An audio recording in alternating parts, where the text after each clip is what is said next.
हरिः ओम् सहना भवतु सहनौ भुनक्तु सह वीर्यं करवावहै तेजस्विनावधीतमस्तु मा विद्विषावहै। ॐ शान्ति शान्ति शान्तिः। हरिः ओम् शं नो मित्रः शं वरुणः शं नो भवत्वर्यमा शं न इन्द्रो बृहस्पतिः शं नो विष्णुरुक्रमः।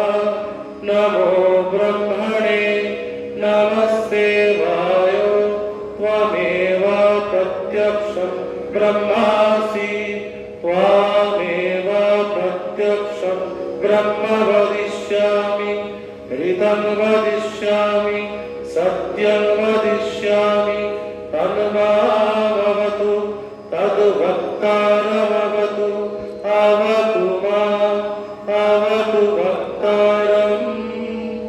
ॐ शान्ति शान्ति शान्तिः।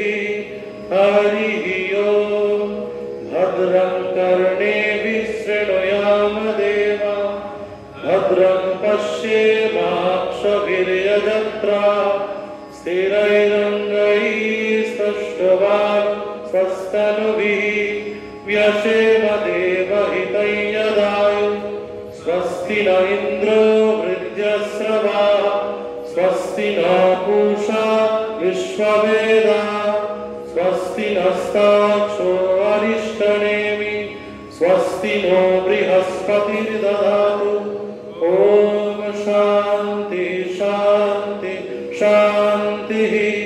हरिः ओम् मधुवातालितायते मधुक्षरन्ति सिन्धवः माधीर्ना सन्तोषधि मधुनक्तमुतोषसि मधुमत्पार्थिवगुं रजः मधुदौरस्तु न पिता मधुमानो वनस्पति मधुमानु अस्तु सूर्यः माधुर्गावो भवन्तु नः।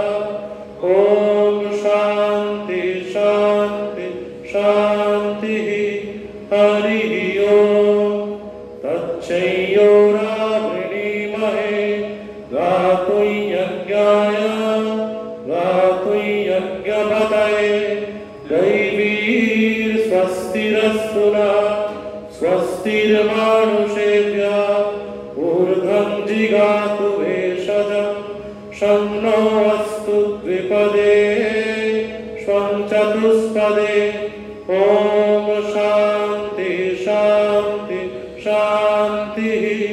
हरिः ओम् पूर्णमदः पूर्णमिदं पूर्णात् पूर्णमुदच्यते पूर्णस्य पूर्णमादाय पूर्णमेवावशिष्यते। ॐ शान्ति शान्ति